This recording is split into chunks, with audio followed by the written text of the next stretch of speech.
I have always been very upfront about the fact that Assassin's Creed Brotherhood is my favorite game in the franchise, the frontrunners being AC2 and Black Flag. But I have a confession to make. I've only played it once. I loved every minute of it, but that was like 16 years ago, and during a very tumultuous time in my life, so we're overdue for a revisit. So come with me on a brief retrospective disguised as a challenge run, because I think we all know that beating Brotherhood with only the Hidden Blade isn't actually going to be that difficult unless there are some highly specific sections that force you to use something else. I'm also curious what the highest sync rate you can get with the Hidden Blade is. Brotherhood added optional objectives to missions and full mission replay, which is another reason why I've only done one full playthrough before. You don't have to play the game over to replay your favorite bits. The simple rules for the run are that I can only use anything that is part of the Hidden Blade gauntlets. The blades themselves, the poison injector, and the gun. I like to keep the gun usage to a minimum unless it's absolutely necessary or absolutely hilarious. Also, fists are fine because they aren't a weapon. AC2 might be half broken on PC, but Brotherhood is in a much better shape. On top of which, viewer comments from my AC2 Hidden Blade challenge run elucidated that there is a rather excellent overhaul mod called Ezio Trilogy Remastered. It doesn't change any core aspects of the game except for a reshade and bug fixes. The game looks rather stunning now, and should be rather stable, so enjoy 2K 60fps footage, much to the chagrin of my CPU, hard drive, and YouTube's compression algorithm. The worst that I can say about the state of the game at this point is that there's some hitching during camera cuts in cutscenes, and eyes flicker a lot. We're both just gonna have to live with that.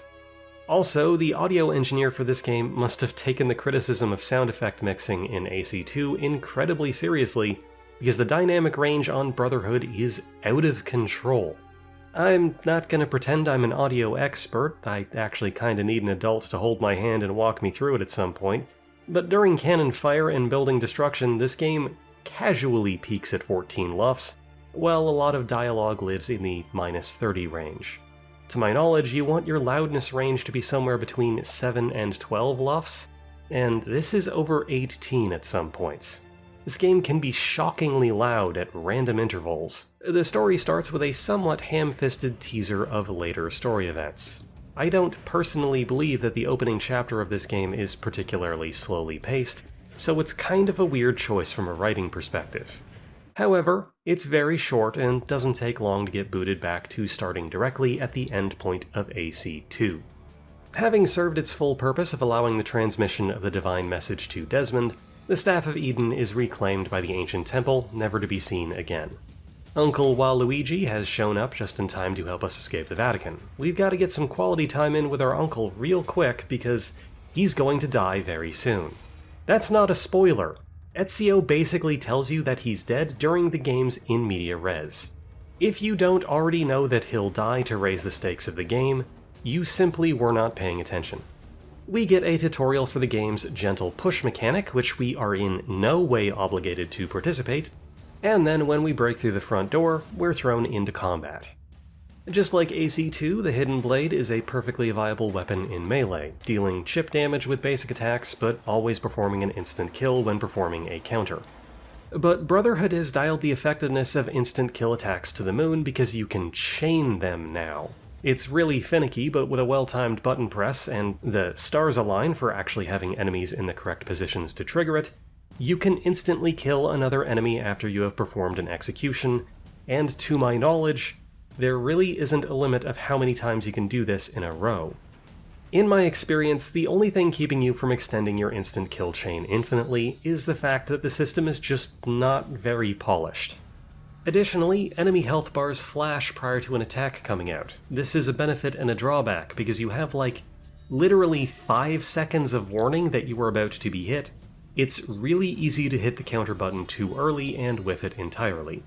The reason why this was added is because counter and execution animations are no longer fully invulnerable.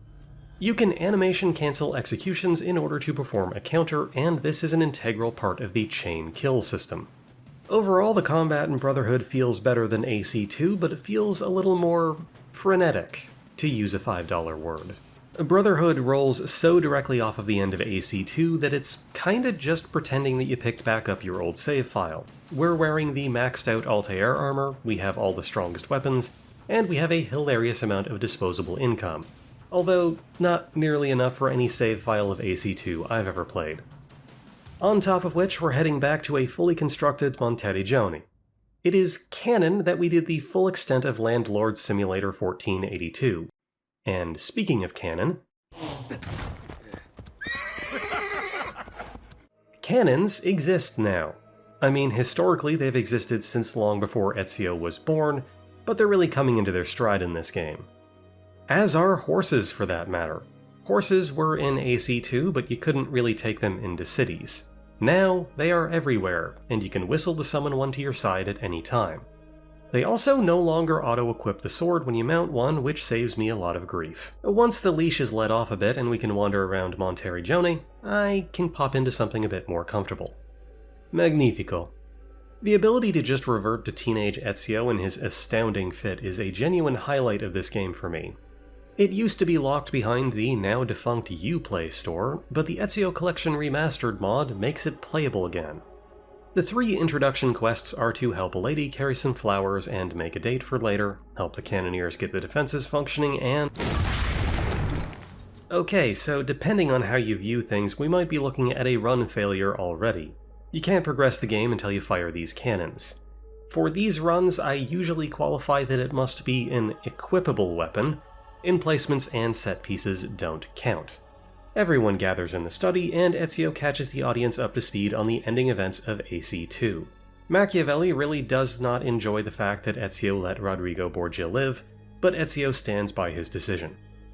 Having finally lived out his lifelong desire of punching a pope, our boy can strip down and enjoy a nice hot, oh hello. Caterina Sforza got a real glow up in Brotherhood, mostly because her hair is much more orange now. I am a simple man. I see red hair, and my neurons activate, probably because I'm of Scottish ancestry. I also think that just removing Caterina from the awful color palette that is enforced on Forley helped brighten her up a lot. To answer your question, something like that. Giggity. Monteriggioni is under siege, and we have to hop into action. Hold on, as much as I love the Florentine noble attire, Ezio's fit in this section is immaculate. Altair's armor was destroyed by a cannon shot, so we've been Metroided. We're down to just one hidden blade, but we still know all our moves and have a bit more health than baseline. Pro tip, when they say shoot the cannons, shoot the cannons. I focused down this siege tower and ended up in an unrecoverable position. Although funnily enough, the city's health bar broke when the checkpoint restarted, so I could have done whatever I wanted the second go around. For some reason, the villagers left to flee counter adds another 50 citizens when I switch cannons. Don't think about it. Say hello to the lift. These chase breakers nigh instantly transport you up any amount of distance vertically. They feel incredible to use and really tie together the movement of the game nicely. I know you're there, Ezio! The Pope told me about you and your little group of assassins. And this! Give me the gun his friend fashioned for us! We've had too much bloodshed. I think a cleansing is in order. So consider this an invitation from my family to yours!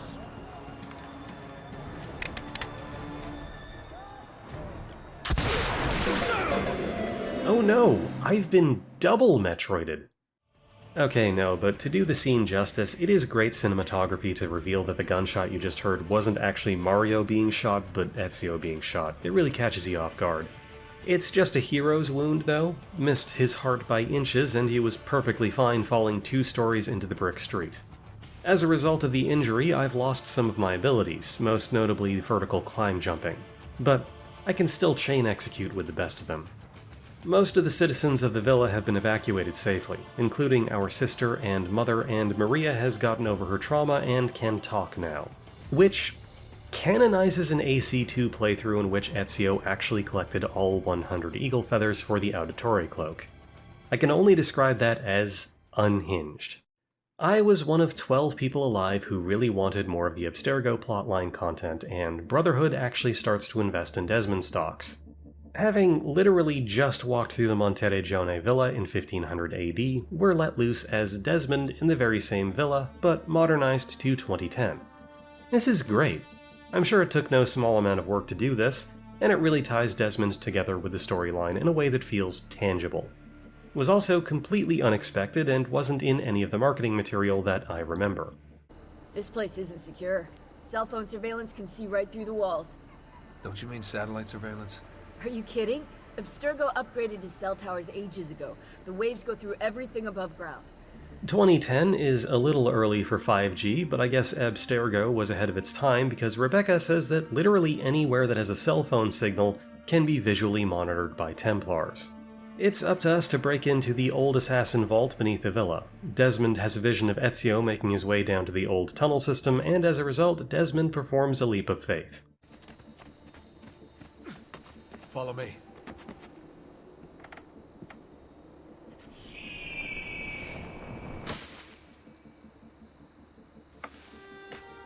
Desmond, that was pretty awesome. It just felt natural. We can get in through here. He's also suffering prolonged hallucinations as a result of the bleeding effect, which in-game is characterized as an inability to distinguish from your simulated ancestors' memories and real life. Just as a side tangent, the bleeding effect is kind of a real thing. Asterisk. Back in 2020, I got into VR to a fair extent. A lot of people have motion sickness problems, which prevents them from spending too long in VR, but I have always been completely immune. But I did find that after spending literally dozens of hours in something like Half-Life Alyx or H3 VR, I would experience a bit of disorientation and discoordination in real life as I attempted to manipulate real-world objects as though I was in VR. Usually flicking my wrist to use gravity gloves, or assuming that my hand was close enough to grab something when it actually wasn't. It's a mild effect, often worth little more than a chuckle, with consequences no worse than a spilled cup of coffee. And after a few months, it goes away entirely. It's more of a growing pain than the compounding effect that it is portrayed as in Assassin's Creed. But it does exist. But to get back on track, this is a little dungeon crawl with Lucy at our side. The dialogue is quippy, there's a friendly rapport being established between the two, and there's a bevy of sections in which they have to cooperate to overcome obstacles. Ready? Okay.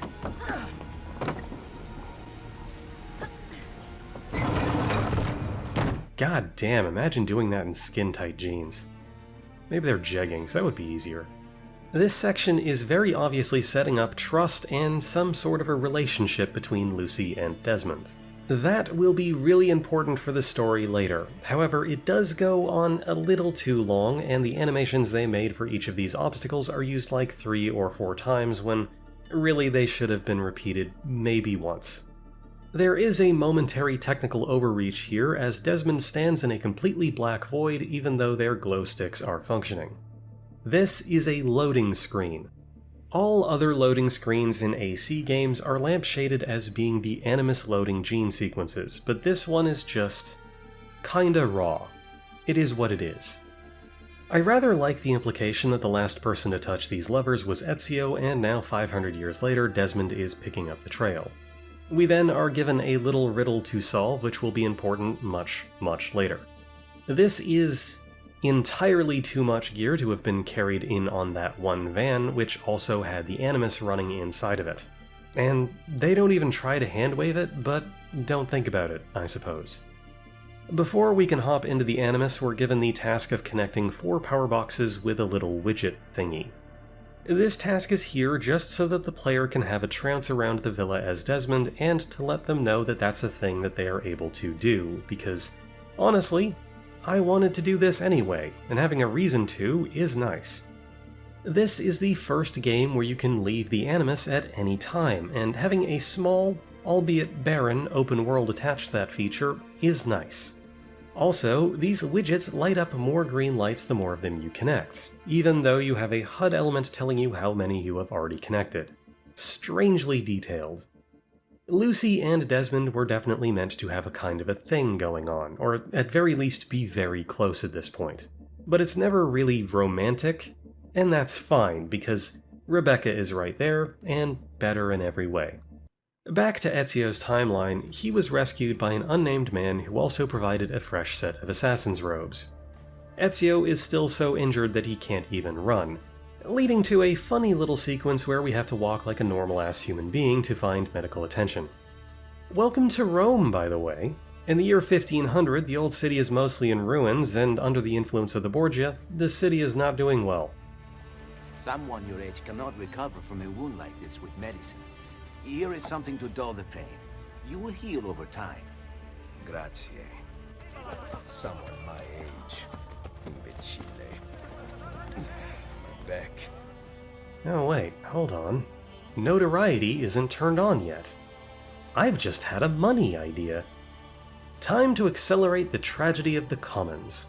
Wow, that guy had 900 florins for some reason. Pickpocketing normally causes a little bit of notoriety gain, so while it's easy and fast, you actually don't want to do it too much in normal play. However, in AC2 it was common practice to spend the tutorial missions just picking every pocket in the world to get a head start on the economy because the mechanic hadn't been turned on yet. It's for this reason that when you change to the Florentine noble attire in Brotherhood, you get a warning that this will not make you immune to notoriety. As it turns out, notoriety in Brotherhood has a rather late trigger, so I'll be doing a lot of side content before having to really worry about it. Oh boy, a tailing mission. Brotherhood made a lot of modifications to AC2 based on player feedback, but unfortunately, tailing missions are still a core gameplay component. Something I may have forgotten to mention is that tailing missions in AC2 and Brotherhood really only care if your camera has line of sight to target. So you can actually fail the mission by looking away from them for too long.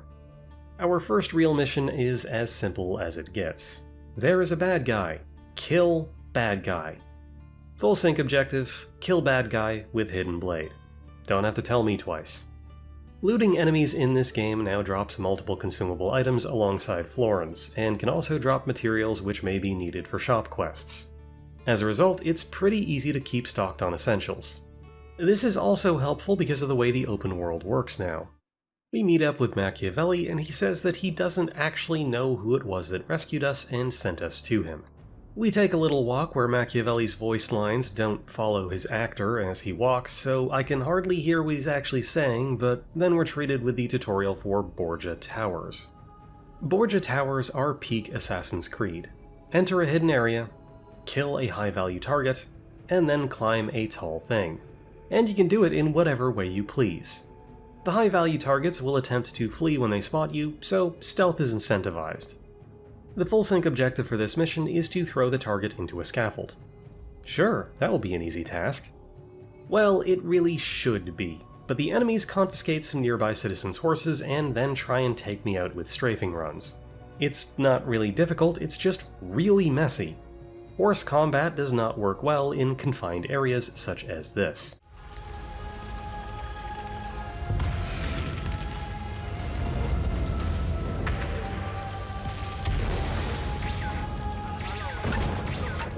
It seems the stable is now available for purchase. After you. Next mission is just a walk and talk, which also unlocks thieves. They work pretty much the same way they do in AC2, but now they can carry expensive trade goods. Unfortunately, their frequency is dramatically lower. Also, I've realized that I can mitigate a lot of my target priority issues by hard targeting people I intend to tackle. With Borgia Towers unlocked, I'm let off the leash and can start to manipulate the economy. Rather than having a villa to build up, in Brotherhood, all of Rome is yours to exploit. If a shop exists, you can buy it. The more shops you own, the better the discounts, and more goods you can buy, and the more passive income you generate. With liberal use of pickpocketing and some good old-fashioned letting the game idle as I do chores, I can buy out the whole district. Although I think the Pantheon is a little outside my price range. From here on out, I'll be wearing Ezio's casual attire while doing side content and the assassin robes while doing main story. And this game is actually mostly side content, they went crazy with this stuff. For starters, we've got Borgia Towers to take down. Each one opens up a new district to the possibility of paying me for the right to exist. When you purchase a blacksmith, you get a high-angle shot of the exterior, which shows that the animation for the blacksmith slaving away at his anvil hasn't had his feet rooted to the ground correctly. Likely because they never expected you to be able to see them from behind the counter. But then, the forced camera perspective of buying the location makes it impossible to not see it every single time. Whoops. You gotta spend money to make money in these games, because if the money you making ain't making money, then you ain't making money. Don't take that seriously, I'm actually quite poor. In order to speed up my acquisitions, I sell some high-value material items. Generally, this is a mistake, as these items are needed for shop quests. And I sell some Buddhist prayer beads, which are needed for a shop quest and are in low supply. But remember, I'm only using the hidden blade. What difference is it to me if I lock myself out of acquiring one of the best swords in the game? Speaking of being poor, I'm going to do a lot of real estate off-camera because 2K 60fps footage is like 20 gig an hour and a terabyte hard drive costs like $500 DFN right now. My rig costs like $1,300 when I built it and now has a market value of approximately $10,000. If you're watching this in the future and the prices of computer hardware has recovered, the World Health Organization advises that radioactive fallout can be safely removed from AC2 already had a mechanic where set rewards were doled out at regular intervals of in-game time, but Brotherhood went nuts with it. And notably, it is in-game time, not real-world time, so the game has to stay open and unpaused for revenue to accrue. This is meant to give a pleasant little trickle of free stuff while you're going about doing your normal business. But I am technically a professional gamer, and am built different. So instead, I'm going to buy up everything I can, park Ezio on a bench, and then go make a cup of tea and enjoy the lovely spring weather out on my new patio. Maybe I'll vacuum the carpet. Definitely take a shower or two. AC2 had a hard limit of revenue set at what accrued over 80 minutes, but Brotherhood has the limit set by how many banks you own and is irrespective of how much you are making every tick. So you can idle the game for like 4 hours. Helpfully, the notification that you have accrued revenue is so loud it peaks the game's dynamic range. So I could basically hear the timer going off while I was in the shower. This does lead to something of a quality of life issue though, as that alert goes off every time you gain control of your character or enter a new zone, even if you don't have revenue to collect yet, which is really jarring and breaks the tone of a lot of cutscenes. I'd like to take a moment and gas up how this game handles crowds in Rome. In Assassin's Creed 1 and 2, crowds kind of floated around. Sometimes you'd see someone carrying a basket, which was an obstacle to not accidentally knock over. There were also some bards and beggars and a couple street performers during Carnival. Oh, and you sometimes see people sweeping the streets. Brotherhood has loaded down the streets with so much detail it's almost difficult to believe this was running on a stock Xbox 360. For starters, people will carry around items of no real consequence. Books, apples with one bite out of them, pimp canes, parasols, coin purses, that sort of thing. They'll drop them when you collide, but they don't make a fuss about it. This also means the streets end up realistically littered with random objects. In addition, there are buskers everywhere now, and the variety of NPCs has been made more diverse, with chonky ladies that bear a striking resemblance to Duccio's new fiancée cropping up all over. Throw into the mix a lot of people on horseback, and the streets feel probably the most genuinely alive that they ever have in the franchise. There, I bought the Pantheon. Are you happy now? Landmark purchases in Brotherhood are what I'd call a money sink. Money sinks take many forms. In Elite Dangerous, they are fleet carriers, in FF14 they are golden mounts, and in Brotherhood they are the ability to say that you technically own the Roman Colosseum. The practical benefit of these shockingly expensive purchases is less revenue per market tick than any other structure, at perhaps 30 times the cost. This is a response from Ubisoft to the fact that your average AC2 run would conclude with well over 250,000 florins in your pocket with nothing to spend it on. A completionist player will end up with hilarious amounts of money, and the landmarks are a way of removing that wealth in order to keep them chasing more and more money. They provide a thing of intrinsic value to those who can afford it without making more casual players feel squeezed. The next mission with Machiavelli is hardly worth mentioning. It's a tutorial for Borgia messengers, but it does unlock more Borgia towers and more land to exploit. Hold for the respect. Don't let him escape! Do what you will. Do what you will. I'd rather not fight on the losing side anymore. Hey, you're not allowed to do that. This mission has us ambushed by a bunch of furries. The optional objective is to finish the fight without taking any damage. And that objective is so cruel. For starters, the game has an enemy already attacking you before it's finished loading, so you need to react while still gaining control of your character. From there, you don't need to lose a full pip of health, you need to not get touched at all. These followers of Romulus will deal chip damage, even if you block an attack, so that means only counters and dodges are viable. To make it even worse, their attack animations have variable speed. It's also not helped that if you skip the cutscene, you have less reaction time on the fight starting, so retrying is either unfair or really slow.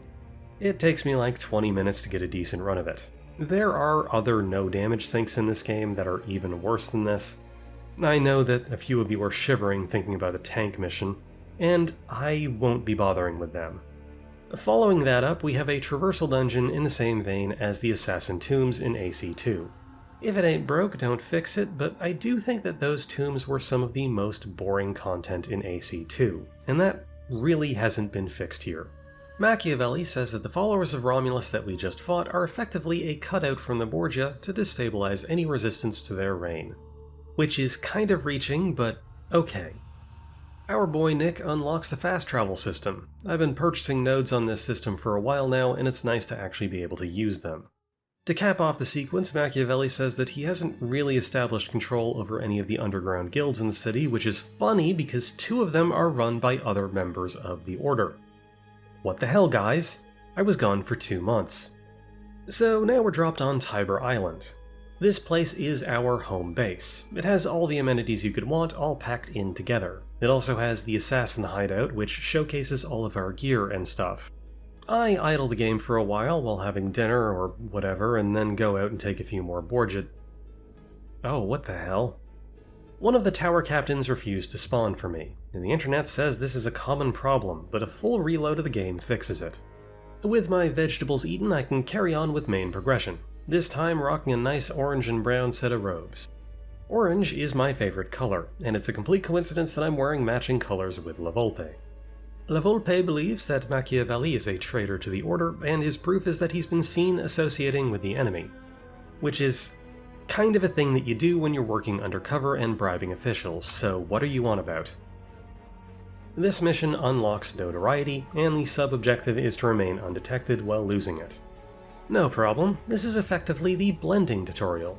You could easily get to the objective without getting caught by climbing over these buildings, but the thief you're escorting has an injured arm and cannot climb. Walk into a crowd group and you'll become invisible to guards, and you'll automatically move along with them even without touching the stick. In missions, crowd groups are strategically placed to take you exactly where you need to go, and then loop back around so you can catch them again if you missed them. In practice, it's kind of immersion breaking to watch people just walk laps around the same area, but it is functional. Losing notoriety is no more difficult in Brotherhood than in 2. Psst, it's only illegal if you're poor. With the Thieves Guild built and restored, we now have access to a bonus checklist for thief-like activities. All 3 of the guilds have one of these. They really aren't worth paying attention to. Notably, they are one of the few things in the game that might actually require me to use things that aren't the Hidden Blade. But they are optional. Dice. Why not?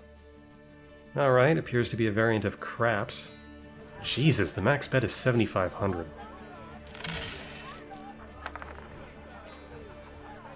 Let's up the ante, yes? You can place bets every roll, too.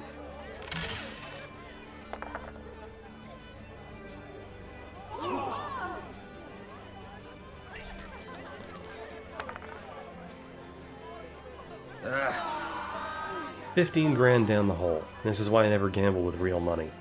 We meet up with Bart at the Mercenary Guild. He calls out for Penthesilea. In an allusion to AC2, Ezio assumes it's his new sword, but this one is a real human being with a pulse and everything. Sync objective: kill only the captain. Someone stop their leader before he gets to the tower! Well, that was fast. This also unlocks optional fights in the basement arena, but I don't care about that. Hey, what's this lady have to say? Oh, it's a flashback. I can still fix these. I'll follow her ways. See where she lives. Oh god, can we not do that, please? Hey, Ezio didn't know how to crowd blend before his family was killed. Literally unplayable. This section kinda implies that Cristina Vespucci was Ezio's first and only girlfriend, which doesn't fit with the established premise that he was a womanizer. When we arrive at the Courtesan Guild, we find out that the madam of the house has been kidnapped. We pay the ransom, and they kill her anyway, which seems like bad business if you ask me. Do you expect to get paid a second time with that work ethic? I don't know if it's always been like this, or if it's a PC port glitch, but in this specific section of Rome, day or night, a cicada will be screaming directly in your ear, non-stop, until you move to a different district. With the Madam of the Courtesan Guild dead, Claudia offers to take over. Ezio is furious that they aren't sheltering in Florence right now, and is rather unduly harsh towards her, but lets her have her way. Understandably, Claudia is feeling frustrated, always sitting behind a desk while all the men do the skulking and killing. Always fun to see people act like the accountant of a company is anything less than the most important person by a long shot. With a gang all together again under one roof, I'm sent on a mission to assassinate Cesare Borgia. Finally, this is the point at which the game informs you that you can purchase property and earn revenue. The fact that it wasn't actually locked until now might be a bit of an oversight, but I'm not complaining. It's just funny that I statistically own most of Rome already by this point, and I'm getting mansplained to by a peasant. In AC2, the next mission would all be one continuous mission, but Brotherhood's mission structure is a little different. Long missions are cut into smaller parts which all have their own optional objectives. This also makes replay using the sequence menu much easier, as you can select or skip parts as you desire. Part 1 has the simple ask of breaking into the jail in the Vatican without being detected. I get a little tripped up by sneaking across the bridge before realizing that the mission is actually asking me to sneak in through the docks, which is 100 times easier.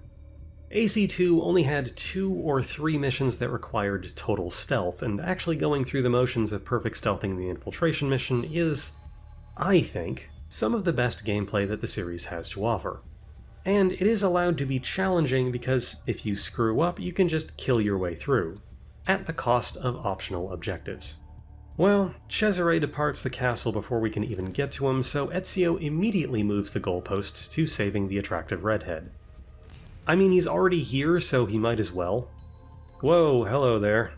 Straight from an excellent mission to a terrible mission, we have to go grab Lucrezia and painstakingly drag her to the brig at knife point. Nothing is true and everything is permitted, except for killing one of our staunchest political enemies.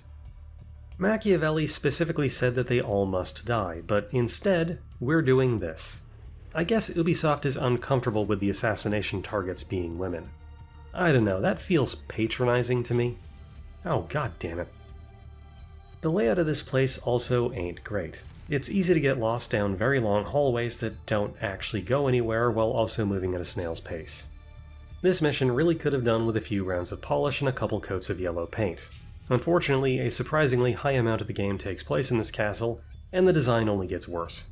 The third stage is to escape with Katharina without getting detected. Indoor sneaking in AC is not as refined as rooftop or street sneaking, so it comes down to a bit of trial and error and a few restarts. They really get their mileage out of this Castella throughout the game, too, and suffice it to say that the core mechanics of Assassin's Creed, all the way down to the camera control, do not work well indoors, especially in regards to sneaking. As for the escape, it's just a matter of slugging it out on the bridge for a 5-kill streak. Taking the heat off of us, there's an explosion across the bridge at the Vatican. The game wants you to be surprised by this and wonder who it was that helped you, but I was never that curious. It was almost definitely Machiavelli. With the Borgia slipping between our fingers for now, Ezio has an idea, recruiting the downtrodden of the city to join the Assassin Order. This is the core feature of the game. Assassin! The liberation of Roma has begun. If you choose to flee, do so now. But if you choose to fight, stand with me against the Borgia. I am tired of hiding in the shadows. I will join you. Then seek Niccolo Machiavelli on Isola Tiberina, and we will make you one of us. Their lies will no longer mask your truth. Recruits. You save people from the guard, and they become your henchmen. Recruited assassins can do two things. The first is tutorialized with the next mission's optional objective. At the press of a button, they will leap from the shadows and assassinate your designated target. This is overpowered, especially when you level them up. Check out Ezio trying to close this guy's eyes, but he's wearing a plague mask, so he kinda just hover hands it. Oh boy, a tailing mission. Striker assassins function on a cooldown, and you get better functions the more of them you have active in the guild. Stuff like smoke grenades to allow you to do kill streaks or arrow barrages to decimate entire areas. But notably, the simple assassination command summons the friendly unit out of the nearest area that is currently occluded by your camera. Which means you get to do this. I can hardly...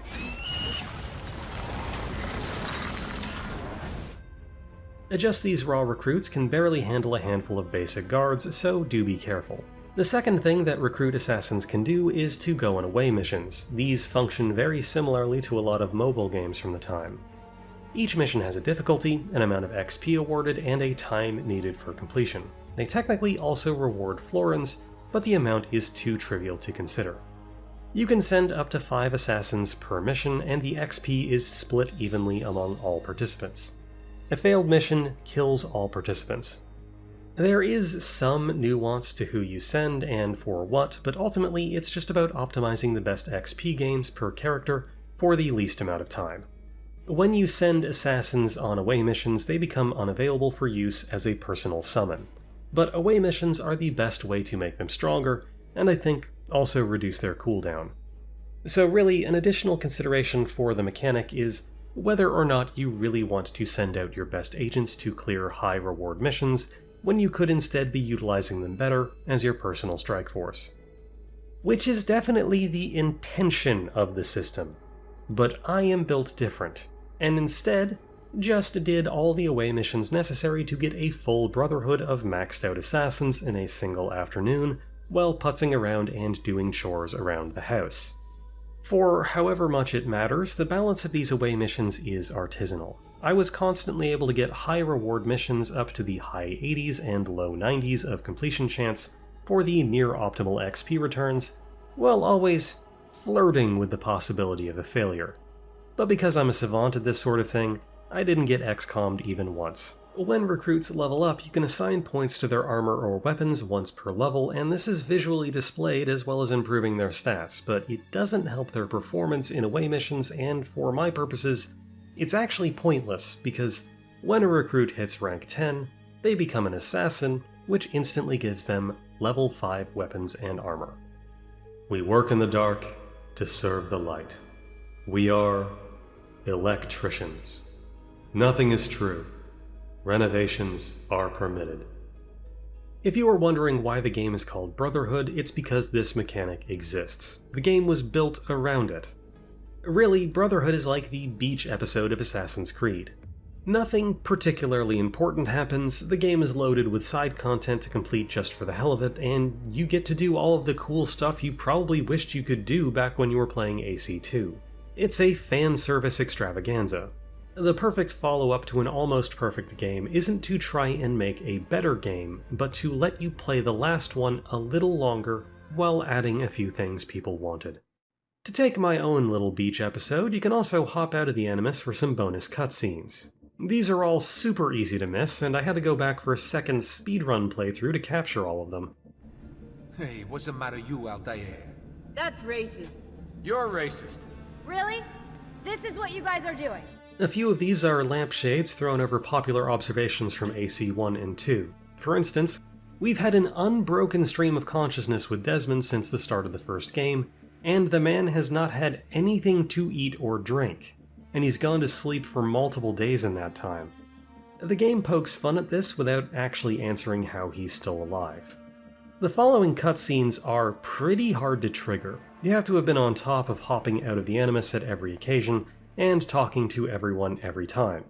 In fact, I couldn't find 2 of these cutscenes anywhere else online, so enjoy this incredibly rare footage of Desmond Miles eating a sandwich.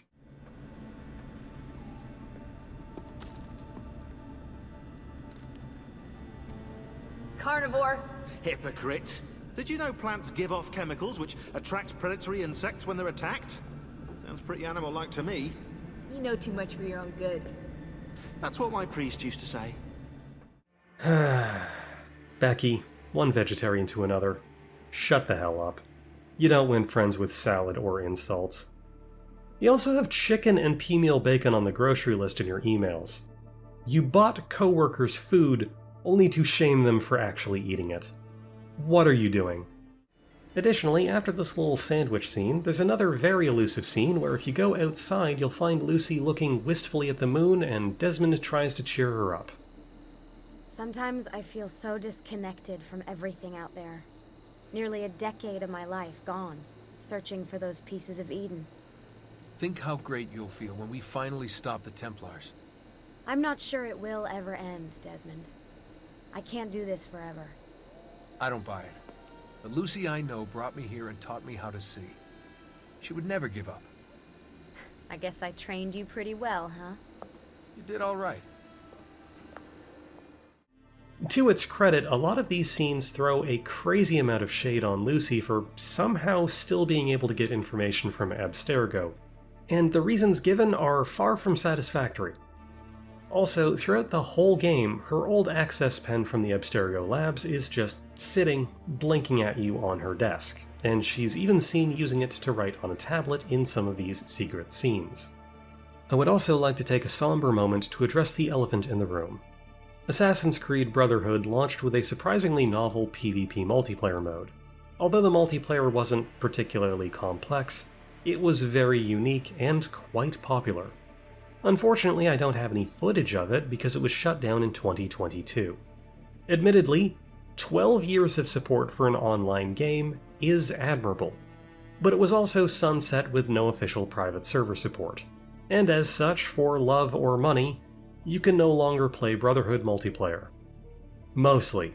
Somewhat recently, a private server revival project hit GitHub. I haven't tried it because despite having a YouTube channel, I'm afraid of people. But maybe give it a try. To get a bit ahead of myself, the back half of the game and story in general is kind of lacking in quality, mostly because the main story is not the point. Brotherhood is tailor-made for players who want a good bang for their buck, and to just have fun romping around in a big open-world map doing random nonsense as Ezio Auditore da Firenze. As such, this kind of quick and dirty challenge run playthrough doesn't really do it all justice.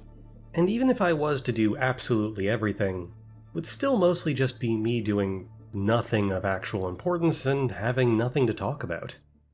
Now, it is called Brotherhood, but there are female assassins. There's even a cheat that is unlocked by clearing Sequence 4 with 100% sync rate called Sisterhood, which makes all your assassin recruits female. By poor luck of the draw, only one of the recruits I've gotten has been a lady, but if you really want to manipulate things, you can send recruits out on suicide missions to refresh their roster and nudge them towards an all-female Brotherhood. I think I might have done this at one point. Honestly, I can't remember, and my old Xbox is currently disassembled, so I can't even check. You know what? Screw it. Let's go for it. Time to demonstrate a mastery of the system. We're going to get a Sisterhood the legit way.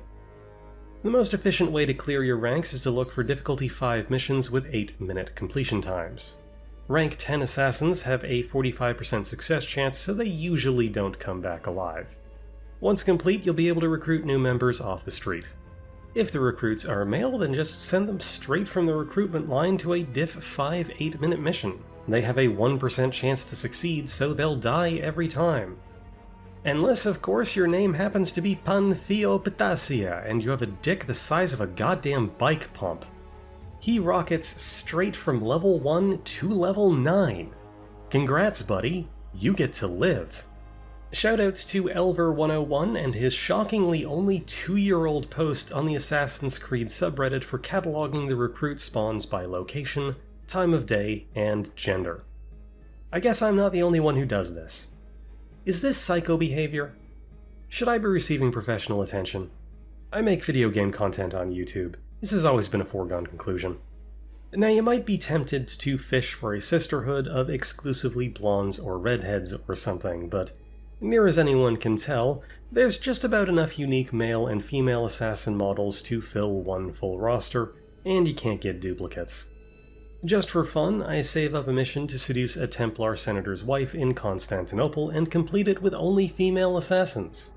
The description does say she's adventurous though, so success was never really in doubt. Well, it took me a few days and may have legitimately delayed this video by a week, but now we have a complete Sisterhood of assassins, and also Panfio awkwardly staring at the corner.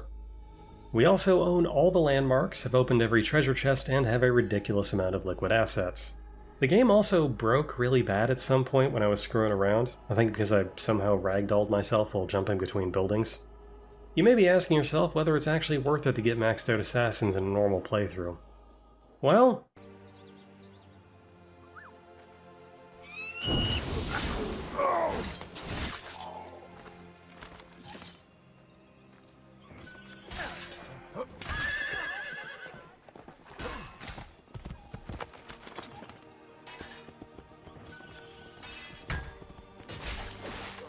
yeah, they're pretty strong. Alright, so against my better judgment, I decided to do another Romulus lair. Rebecca loves to say things like, in order to achieve synchronization with Ezio, you will need to do this, but she's only talking about getting 100% completion, not beating the game. The assassin tombs in AC2 are a down point in the game because they are kinda slow jumping puzzles that are all indoors. The Romulus lairs are really no different. This one is an indoor tailing mission. Its full sync requirement is to not lose more than 3 blocks of health, which is surprisingly generous. But it comes down to running fast, but not running too fast, because the free running really does not know how to deal with a person being where you are attempting to jump. Some Buddhist prayer beads I picked up in that lair allow me to lock in the shop quest for the Captain's Sword, a weapon I won't even use, but it will look nice on a rack. I also bite the bullet and just buy all the equipment to empty my pockets a little, then I head out to another Romulus lair for some reason. I need to take a moment to talk about the fast travel menu. You can only fast travel from one point to another, and the menu for selecting where is listed in an order that I do not recognize. If you have main quest objectives, they will be shown on the map for reference, but fundamentally you will just need to thumb down the list to find the place you want to go, rather than just looking at the map and clicking on it. Tiber Island is the first selection on the map because it's assumed to get the most traffic, and the rest are in a rather random order with locations later in the story falling to the latter half of the list. It's a mess.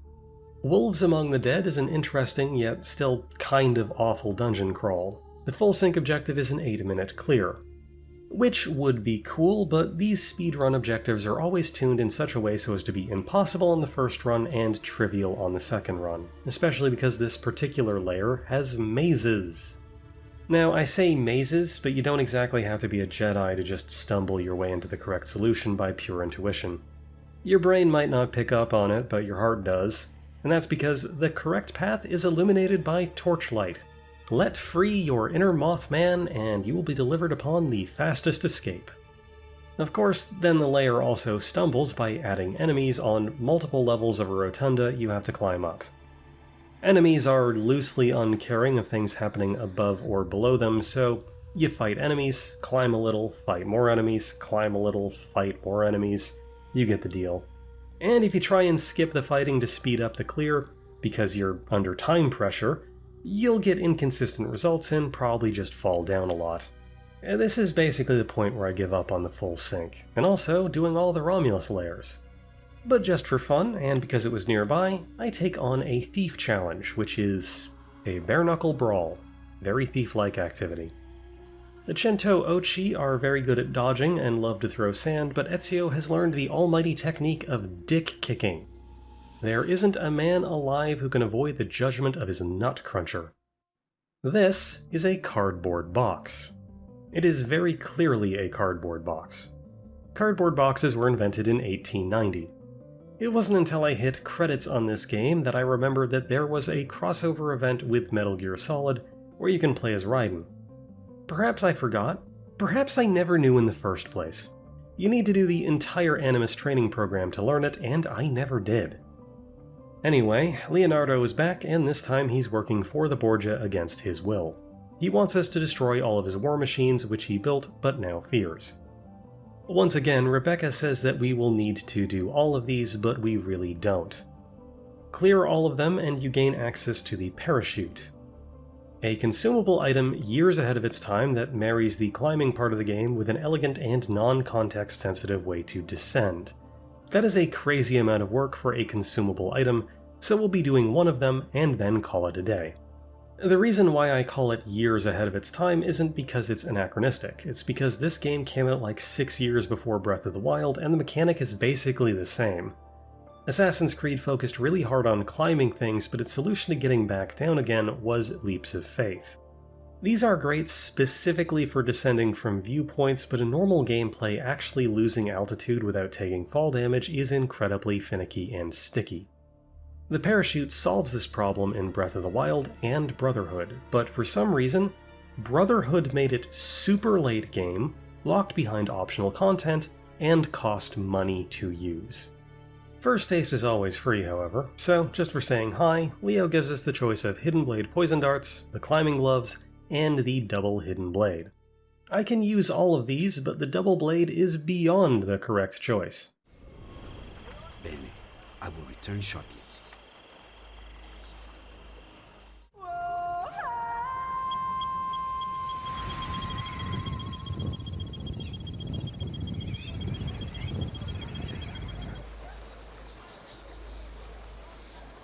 I can kill double the guards. The main story takes a hell of a break here, with Cesare off in France or whatever, so we're forced to do one War Machine mission, and there's another Leo bench out in the outskirts where we can get the Climb Glove. It also improves the damage dealt by unarmed strikes, which means that this is just the Metal Cestus from AC2. Climb jumping was an ability that Ezio learned and not a piece of equipment that he used, so this is a weird divergence, but it's fine. Time to steal a map to the machine gun's location.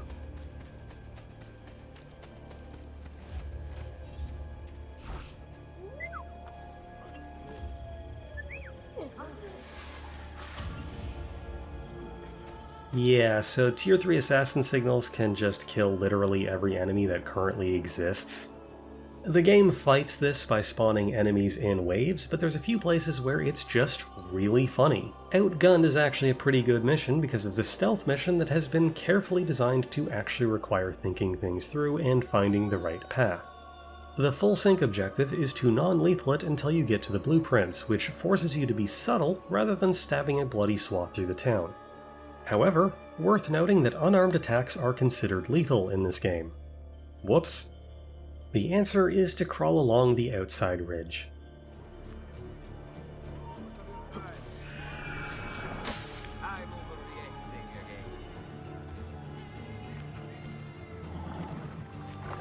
Excuse me, sir. We blow up one of the machine guns, but Ubisoft would never create a weapon in their games without forcing us to use it, so here we go on a protracted auto-scroller. So this is basically a crank-operated Gatling gun, but with a rounds per minute statistic below 60.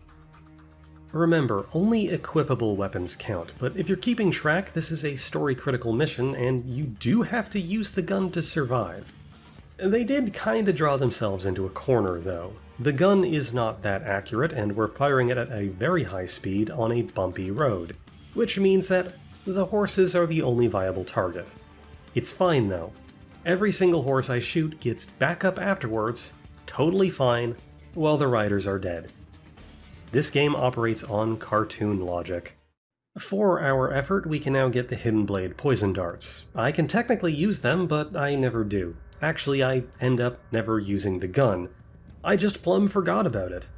And while I mention the pistol, Ezio is never without it, so it's integrated into a lot of the sword moveset, and he will fire them as executions with no cost of ammo.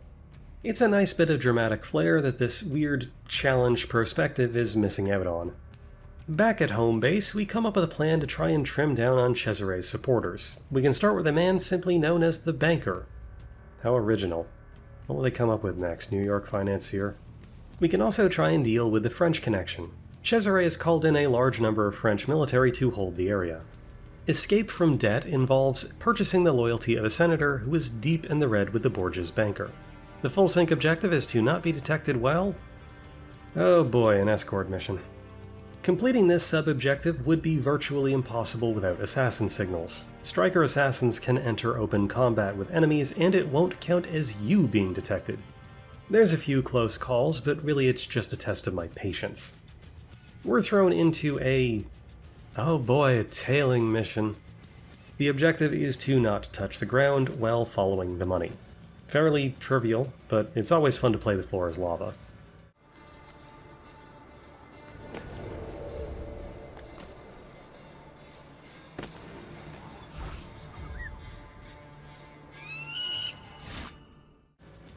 Now we have a, pathfinding mission?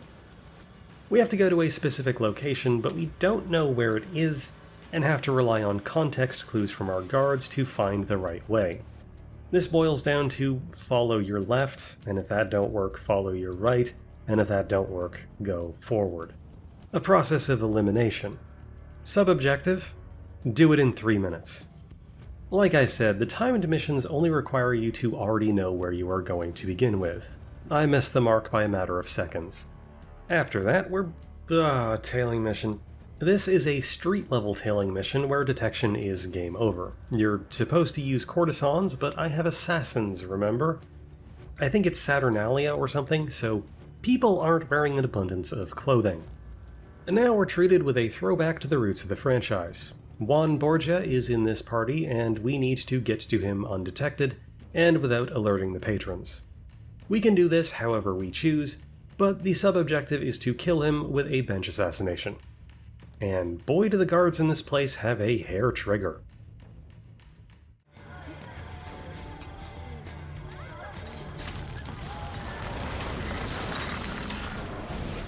Returning to the Rosa in Fior, we find Claudia standing over a group of dead Borgia guards with a bloody knife.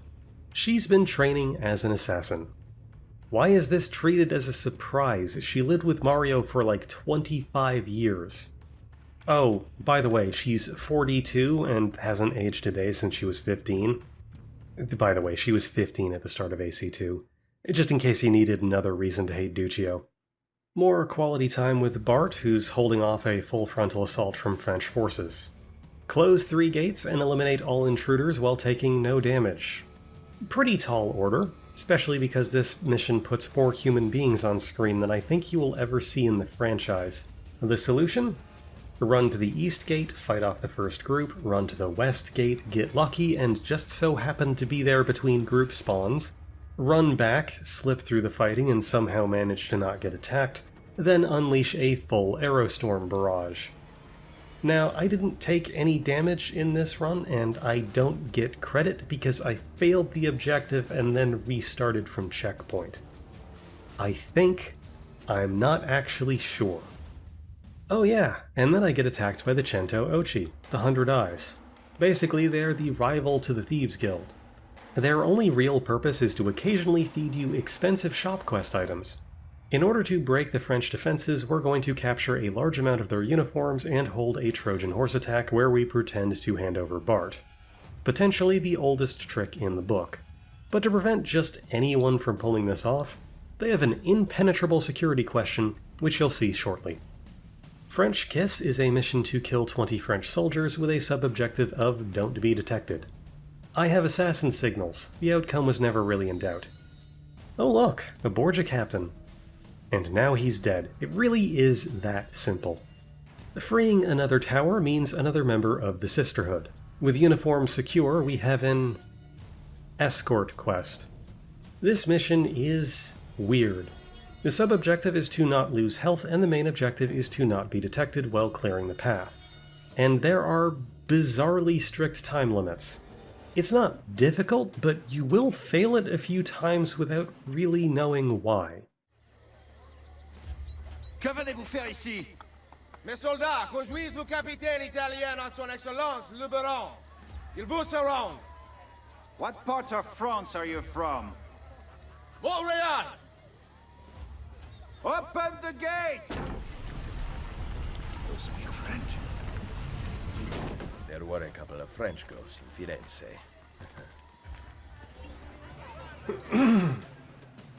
Montreal is the largest city in the province of Quebec, the second largest in Canada, and the 8th largest in North America. Founded in 1642 as Ville Marie, or City of Mary, it now takes its name from Mount Royal. To diverge from the Wikipedia article, it was also the location of the developers of Assassin's Creed Brotherhood, Ubisoft Montreal. To say the quiet part loud, this is a shitpost about the fact that Montreal is French, but it is not in France. I don't know, it's kind of like cheering when the rock star says your home city is the rockinest city in the world. At least they didn't crowbar in the Habs somehow. On to Sequence 7. This game only has 9 sequences. You may have noticed that this game is surprisingly short, and that's because it is mostly side content by length. Speaking of length, how much hard drive space? Oh god! Alright, we need to pick up the pace. La Volpe is still suspicious of Machiavelli. It's been confirmed that someone under the Creed has been leaking information to the Borgia, but all we can find out is that Cesare is calling in his best non-assassin assassin to take out his sister's lover. This quest chain goes on for way too long. It tries to actually take advantage of the big open spaces out in the rural section of the Roman ruins. But in practice, it's a lot of riding around, doing nothing between points of interaction. If you were to call it padding, I wouldn't argue.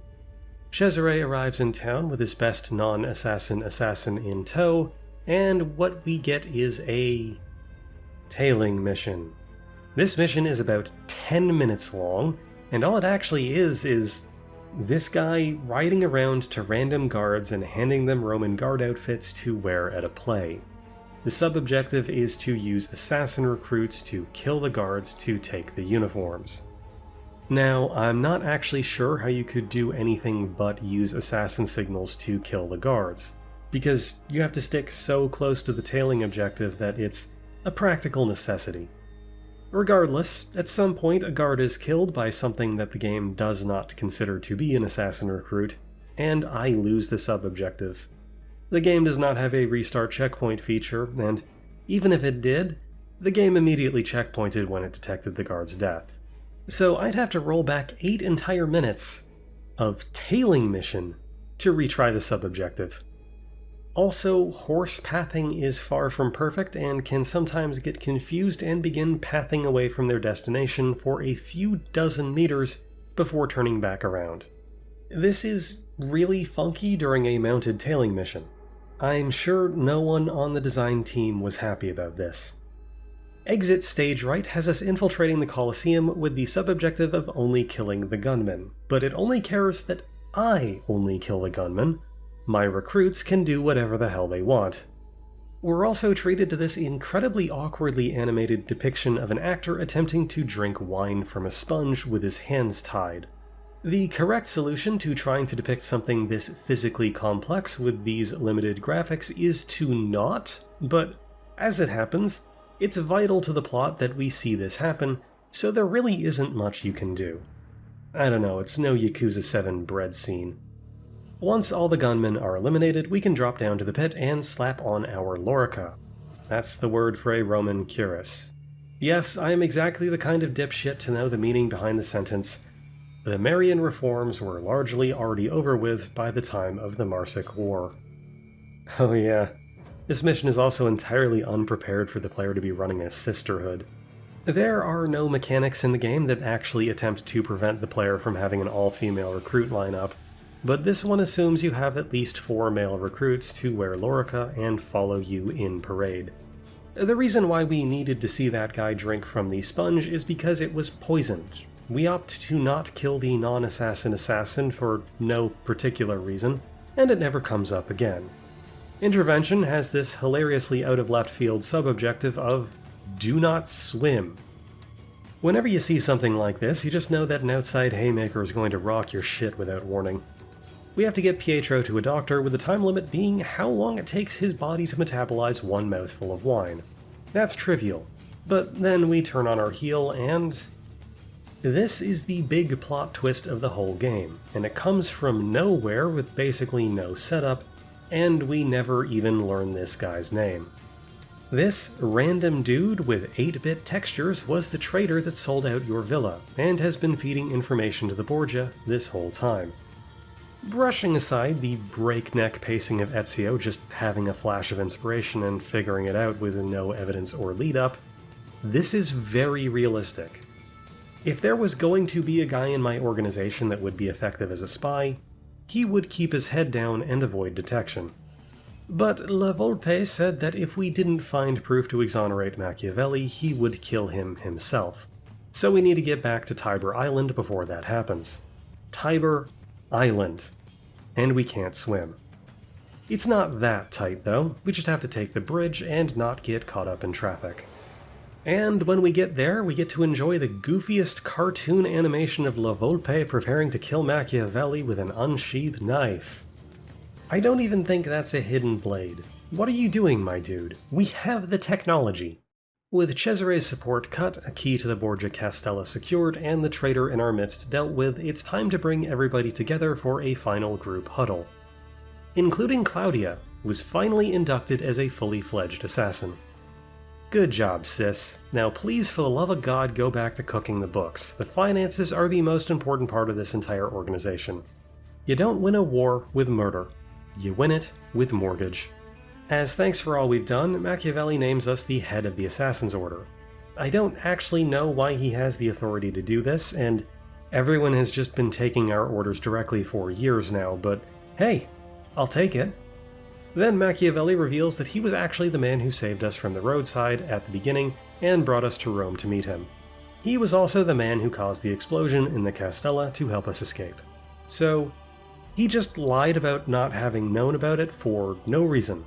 And the mystery hook from the beginning officially led nowhere. Okay, so it was only after spending about 3 days in editing that I realized what this whole mystery plotline was meant to evoke. We never actually see Mario get shot in the opening, we just see the hammer fall and hear the gunshot, which overlaps with Ezio getting shot from the battlements. By setting up that a mysterious man who had assassin robes saved us from the roadside around Monteriggioni, and that Machiavelli did not know who it was, the player was meant to hopefully assume that it was Mario. You are meant to think this because in the game's opening in media res, Ezio says, "Mario Auditore led me here." And then you're meant to think that the explosion in the Castella and the surprise reinforcements at the Colosseum are also Mario. The problem is that this is incredibly naive and kinda stupid. I only ever assumed that when Ezio said that, he was being metaphorical, and referring to Mario having died at Cesare's hand.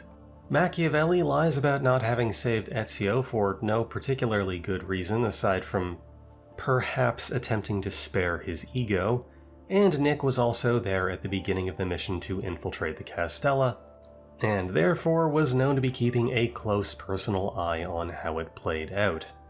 There was never any reason to assume that Cesare missed his shot at point-blank range on purpose, and Ezio would have a crystal clear view of Mario getting capped, so it would be kinda stupid for him or anyone else in the story to reinforce this false narrative by saying it out loud. Therefore, it is a background narrative exclusively for the incredibly gullible.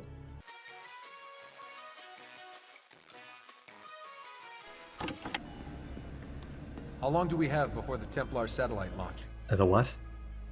Okay, technically the Templar satellite was mentioned prior to this point, in a missable email in Assassin's Creed 1. So the player is just expected to know what he's talking about from 2 games back in optional reading. In practical terms, Templar satellite bad. It's basically a mass mind control device. If you've never stepped out of the Animus and talked with Lucy about this, It's going to come up later, and will still be as out of left field. Which is wild because the Templar satellite is, holistically, the primary villain of the franchise. Speaking of emails, the modern Assassin sect has terrible security protocols. Desmond has the password to his own email account, obviously, but in his deleted emails folder, which is still readable for some reason, he can find copies of every other member's email passwords, and there's no two-factor authentication. So we can just read through everything these dipshits have been spouting at each other. Nothing particularly juicy though. It is depressingly realistic, and it's just stuff like grocery lists and catty back and forths. It's kinda hard to sift through because all emails that have been sent exist on both accounts from different perspectives, so it is at the very least half redundant information. This is the last point in the game where we are off the leash before a harrying, full-court press of missions all the way to the end. Mission 1 is to infiltrate the Borgia Castella without being detected. It's literally a mission we've already done, but the objectives are swapped around a little. Also, this time we have assassin recruits. Once we find our way in, the recruits are turned off and we hit a checkpoint. The full sync objective to remain undetected is still active, but we've moved from outdoor to indoor sneaking.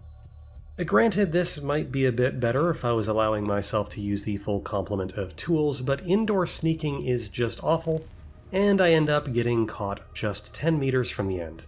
And here we encounter a serious flaw in the way that optional objectives are handled by Brotherhood. If you fail the full sync and then kick yourself back to the latest checkpoint where you hadn't failed the sync yet, you are still considered to have failed the sync.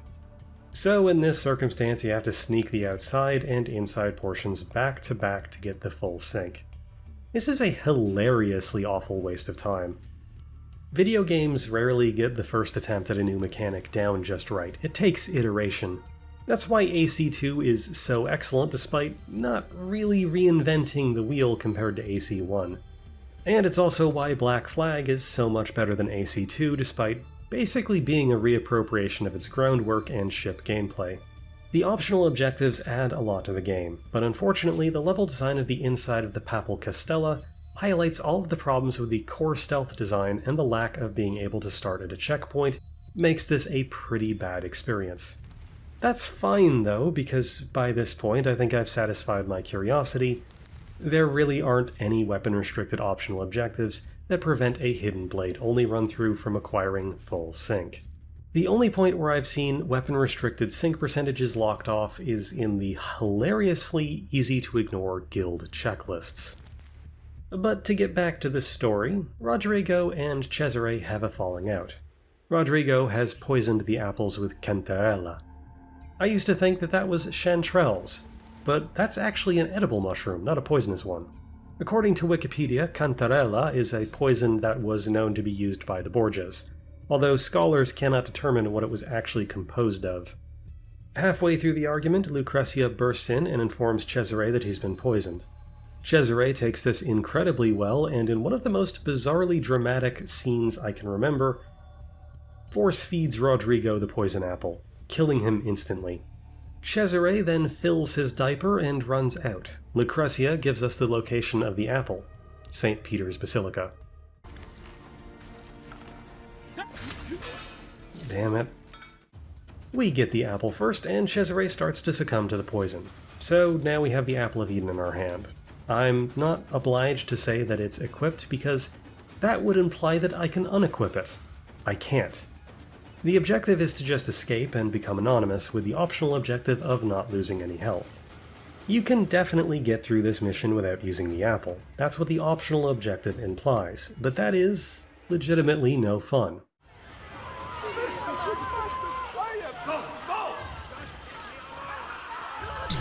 Walk in the darkness. So, Walk in the Darkness is apparently a metal song, which means that it can be a stand name. I think that's how that works. But also, if you translate it into Japanese, it becomes Work in the Darkness, which is the Assassin's Creed. Okay, well actually since Romaji is terrible, it becomes Work in the Darkness, but don't worry about it. The Apple of Eden costs health to cast, and it creates an expanding radius in which people inside will either die or become brainwashed. But also, while you're holding it, you continually regenerate health in large amounts, so it's practically impossible to die. This is a victory lap. In fact, the follow-up missions don't have optional objectives, because the gameplay is so restricted. You are now the Apple Man. You apple, that is all. Cesare has survived the poisoning, but is still worse for wear. This makes sense. He only took like one bite, and Cantarella is the same poison that a street doctor was able to cure in like 30 seconds.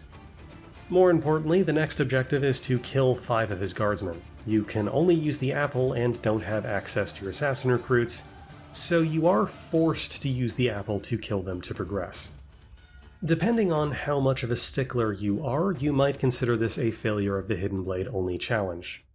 It is, once again, a Kagrenax tool scenario.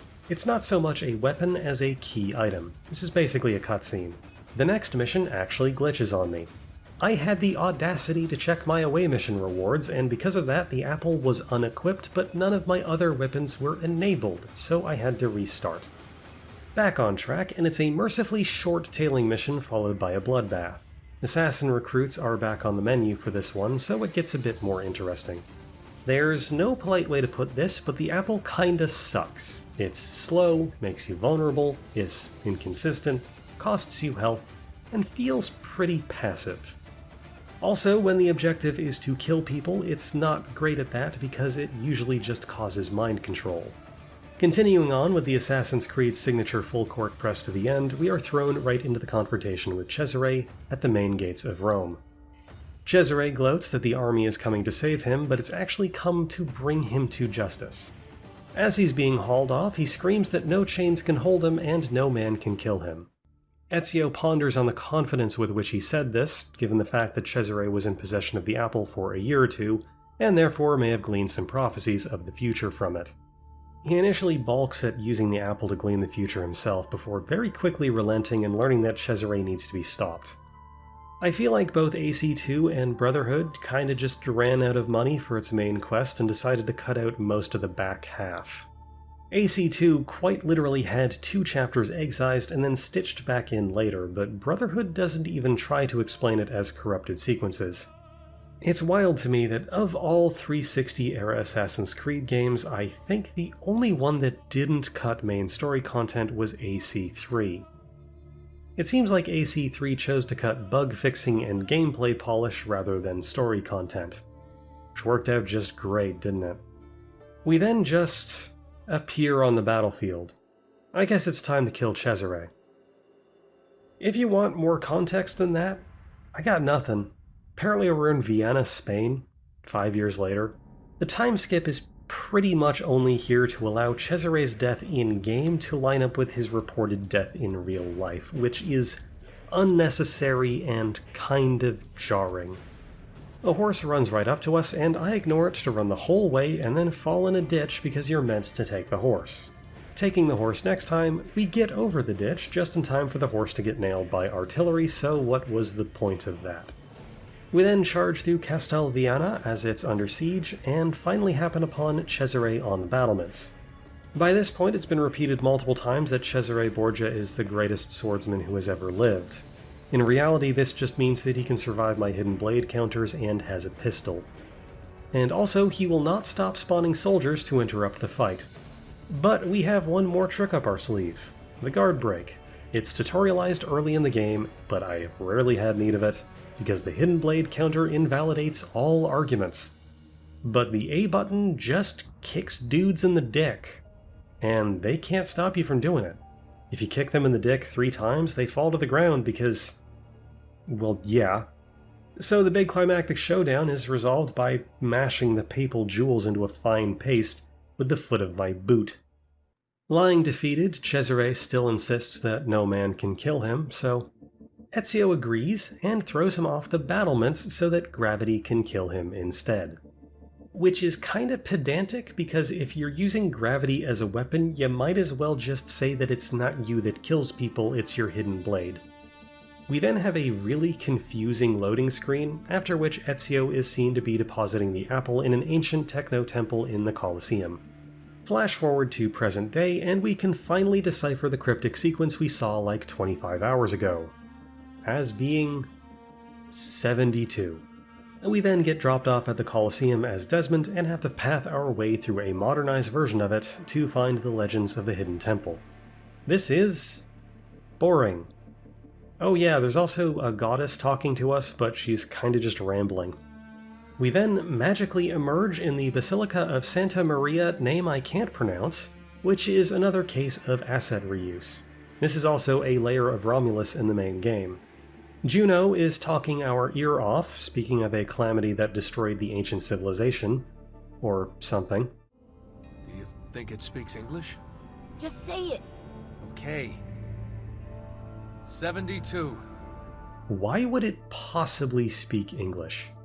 In the final room, we are put through a strangely super strict free-running time trial, which you are supposed to speedrun while Juno is saying potentially really important things to you.